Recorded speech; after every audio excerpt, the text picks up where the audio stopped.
Hi, and welcome to this introduction to Quantum from Waves Factory, a powerful new way to handle transients when mixing or designing sounds. Quantum starts with the main two controls you would expect from a traditional transient designer type effect, attack and sustain. Turning up the attack boosts the initial transients at the start of each hit, bringing the part closer and to some extent undoing the compression that's been applied to this loop. While turning down the sustain reduces the reverb, which I don't want cluttering up my mix. These two controls are already useful, especially when working with loops, which are often processed to sound good in isolation rather than to work well in a mix. But notice that, unlike a traditional transient designer, the attack and sustain controls go all the way to off, allowing you to mute that part of the sound entirely, or to solo it. Because Quantum actually splits the signal into two separate paths, allowing us to process the transients and the sustain portion of the sound with different effects. Let's listen to just the attack portion of the sound for now, and I'll add the first effect. There's a wide variety on offer, but I'll start with an enhancer.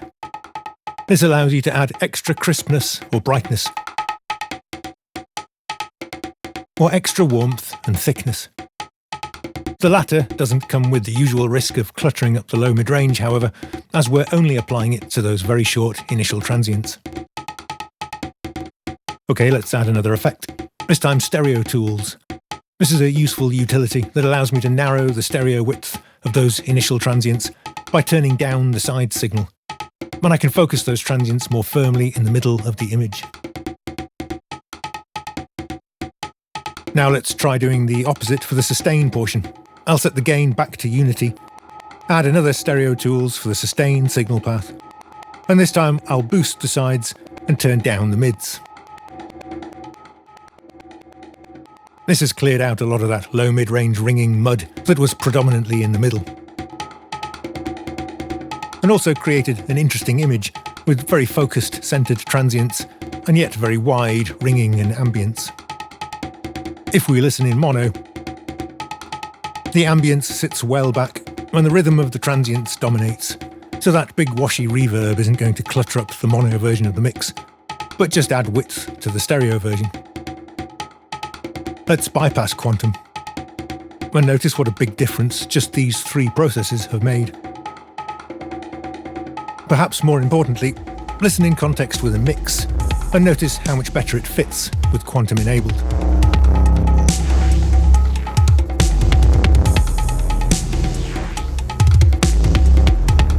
I've also used Quantum elsewhere in this little groove. Here's the snare drum, with all the processing bypassed, and I'll add each process one by one. First of all, another enhancer for the transients, adding top and bottom, and making the drum sound bigger and more hyped. The enhancer provides a simplified version of the processing in their Spectre plugin, which can be very useful. Next up, an EQ, adding yet more bottom and top, and scooping out some mid-range for good measure. Next, a convolution effect, loaded with a reverb impulse. I've imported my own in this case, one with a smooth tail that won't add any lumpy discrete echoes to the transients. And finally, a compressor. Compressing the attack and sustain stages separately might seem super confusing at first, but don't overthink it, it's not that hard in practice. The attack time will be the most important parameter when processing the attack stage, but in this case the release also provides useful control over the reverb tail we're adding. Now let's attack the release stage. And first up, some saturation. I've gone with hard clipping and turned up the character knob to make it harder and brighter. But I've also turned the dynamic knob up quite a bit, which helps to keep the distortion in the sweet spot. And I've also tamed it by blending in some dry signal. Next, some convolution again. This time I've used one of the supplied IRs, simply called Rich. Now a compressor. The release is the most important control here, shaping the way the reverb tail rides up behind each hit. And let's round it all off with some EQ to reduce the splashiness. And let's hear the whole sound together.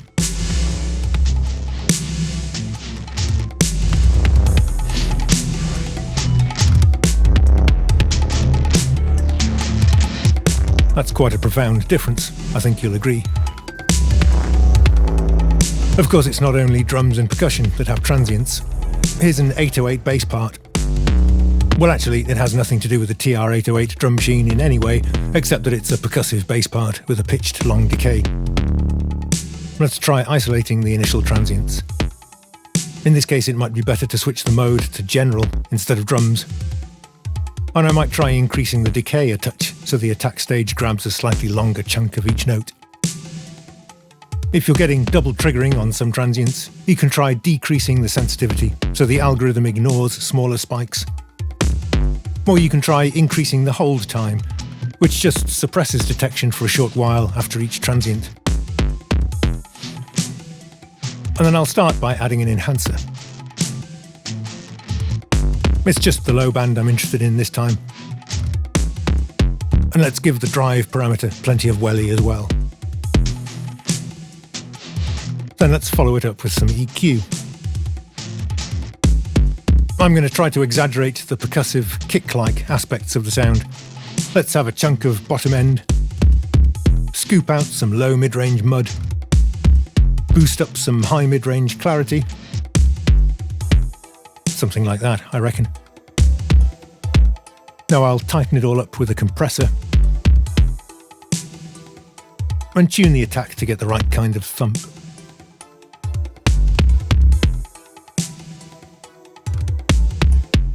Okay, let's move on to the sustain portion. And let's start with a lo-fi effect. Some bit crushing might be useful on this type of sound, adding crunchy distortion as the note decays, and providing a kind of gating effect to tighten up the decay. But I'll keep that quite subtle. I'm going to add some of my favourite sample rate reduction as well, for a touch of spicy aliasing in the high frequencies. Next up, some saturation. I'll have plenty of that bright, gnarly character. But this time I'll tame it by rolling off the high frequencies. And that's thickened things up nicely. Next, let's have some reverb. There's a very capable algorithmic reverb provided, as well as the convolution. The distance control is useful to blend between the early reflections and the later tail. And clarity does much as it says. In this case, I think I want less of it. Okay, next we'll have a phaser, I think. Let's get it sweeping slowly. And sometimes fewer notches can sound more dramatic than more notches. And let's have a healthy dose of feedback as well.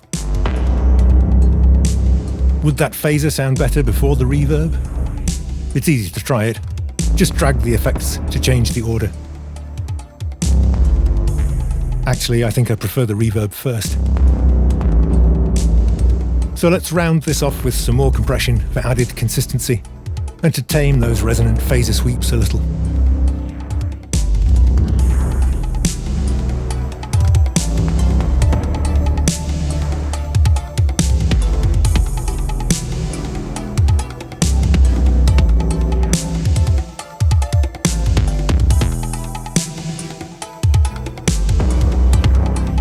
Okay, last example. Here's a nice arpeggiator patch. And I'm sending this to Quantum in parallel, like a traditional send and return effect. This allows me to have delays for both attack and sustain stages, both set fully wet. But then add a touch of reverb to just the delay repeats. And of course I can have different delay times or reverbs for each stage for a more complex and interesting delay effect. In this case, I've made the attack delays quite bright and thin, while the sustain delays are much warmer, and also have different left and right delay times for extra stereo width. I'm going to finish off this sound with my favourite lo-fi effect. Reducing the bit depth makes the delays and reverb tails get crunchier and more distorted as they decay. I'll keep that pretty subtle. But I'm also going to reduce the sample rate to add delicious, spicy aliasing artifacts. I'm not going to waste any time telling you how useful and powerful this plugin can be.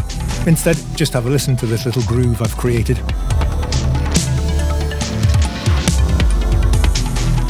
And then again, with all instances of quantum bypassed.